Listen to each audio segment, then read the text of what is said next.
नमस्कार, मैं सुमिता चक्रवर्ती सदीनामा में उप संपादक एक बार फिर हाजिर हूँ लेकर आज दिनांक 11 जनवरी 2022 का संपादकीय जिसका शीर्षक है एक आत्मा से मुलाकात। इसे लिखा है हमारे संपादक जितेंद्र जितांशु ने।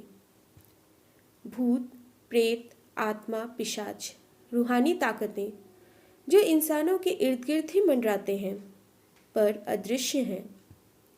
सिर्फ एक एहसास है जो महसूस होता है, जिनसे लोग डरते हैं। पर क्या सच में इनसे डरना चाहिए? हाँ बिल्कुल, पर हमेशा नहीं। कभी कभी यह आत्माएं हमें कुछ बताना चाहती हैं।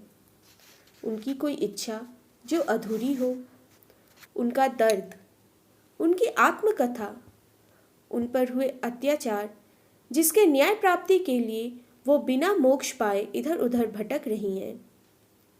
चूंकि आत्माएं अपने आप को जाहिर नहीं कर सकती, इसलिए वे संकेतों द्वारा अपने वक्तव्य को व्यक्त करते हैं।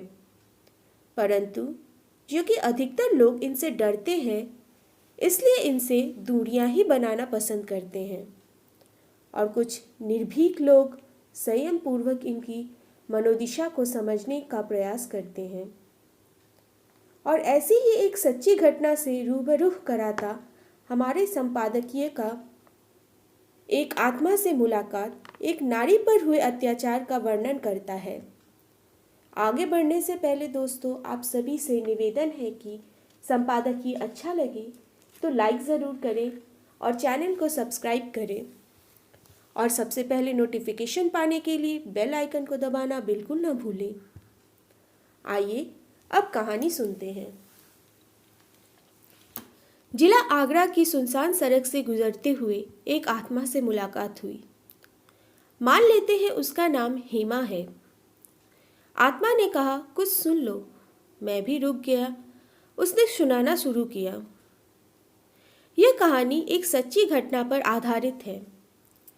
जिला आगरा तहसील व गांव के एक गांव की 40 पुरानी घटना है। राम नारायण और जगत नारायण दो भाई पिता मनसाराम माँ सोमवती की औलाद थे। बचपन बीता, जवानी में पैर रखते ही दोनों की शादी की बात होने लगी। एक अच्छे परिवार की लड़की देखकर रामनारायण का विवाह कर दिया गया। अच्छी बहू पाकर परिवार के लोग बहुत खुश हुए। अब बारी थी छोटे भाई जगत नारायण की। पिता मनसाराम के साथ ही दोनों बेटे की खेतीबाड़ी का ही काम संभालते थे। धन दौलत से संपन्न परिवार के लिए लड़कियों की कहाँ कमी थी। 4 गांव निकलकर ही एक गांव से मनचाहा रिश्ता मिल गया। बड़े धूमधाम से जगत की भी शादी करा दी गई। नई बहू का जैसा रूप वैसा ही गुण, पूरे परिवार में मानो बहार आ गई थी। घर खुशियों से भर गया था। 2 बरस बीते, बहू के पांव भारी हो गए थे। घर की खुशियों को 4 चांद लग गए थे। कुछ ही वर्षों में मालती 2 बच्चों की मां बन गई थी, लेकिन छोटी बहू श्यामा की गोद अभी भी खाली थी। बड़ी बहू के और 2 बच्चे हो चुके थे, लेकिन श्यामा की गोद अभी भी खाली ही थी। उसकी सास सोमवती उसे आए दिन ताने मारती थी, जो श्यामा के बर्दाश्त से बाहर हो चुका था। रामनारायण की माँ उसकी दूसरी शादी के बारे में बात करने लगी, लेकिन राम ने दूसरी से साफ इनकार कर दिया, क्योंकि वो अपनी बीवी को बहुत चाहता था। बच्चा न होने के दुख से दुखी अपनी बीवी को और परेशान नहीं करना चाहता था।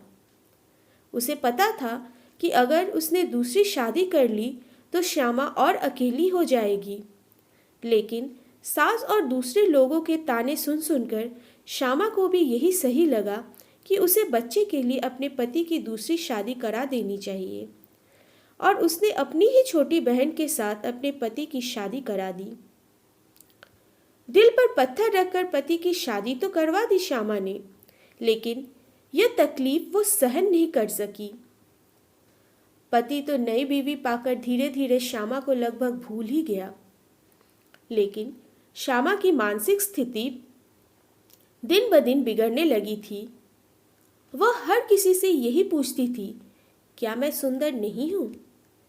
मेरा पति मेरी तरफ देखता क्यों नहीं है? क्या मैं अब बूढ़ी हो गई हूँ जो वो मेरी बहन के पास ही रहता है? इसी तरह के कई सवाल पूछने लगी थी वो सबसे। कभी कभी तो वो दोनों के बीच जाकर सो जाया करती थी कि हम तीनों एक साथ ही सोएंगे। लेकिन उसकी ऐसी हरकतें उसके पति और बहन दोनों को नागवार गुजरने लगी। श्यामा अपना मानसिक संतुलन खोने लगी थी। रात दिन रोती रहती थी, पर उसकी सुनने समझने वाला कोई नहीं था। उल्टे घरवाले उसकी ऐसी हरकतों से परेशान होकर उसे अपने रास्ते से ही हटाने की सोचने लगे थे। घरवालों ने अपने इरादे पक्के कर लिए थे। कुछ घर के, कुछ बाहर के भी साथ में ले लिए और एक दिन दोपहर में ही उसकी छोटी बहन को ऊपर छत के रूम में भेज दिया गया। नीचे श्यामा को घेर लिया दुष्टों ने। पहले सब्बल से सिर पर वार किया। जब चीख कर बाहर भागी तो कुल्हाड़ी से पैर काट डाले। बाद में मिट्टी का तेल डालकर आग लगा दी गई। इस तरह श्यामा को अपनी ससुराल का वंश चलाने के लिए अपनी ही बहन से अपने पति की शादी करवाने का इनाम मिला। वो तो अपनी बहन को अपने घर में इसलिए लाई थी कि दोनों बहनें साथ मिलकर रहेंगे, बच्चे होंगे, साथ मिलकर पालेंगे। उसे क्या पता था कि उससे इतना प्यार करने वाला पति उसकी जान का ही दुश्मन बन जाएगा।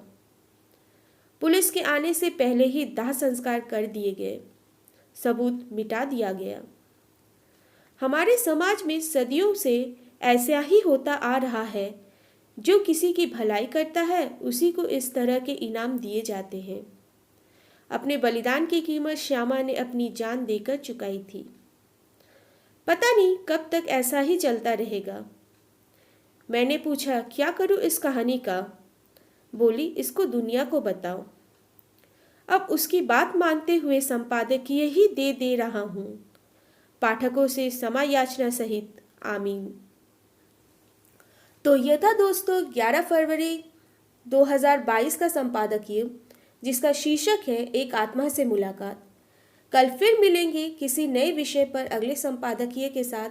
तब तक के लिए स्वस्थ रहें, सुरक्षित रहें। नमस्कार।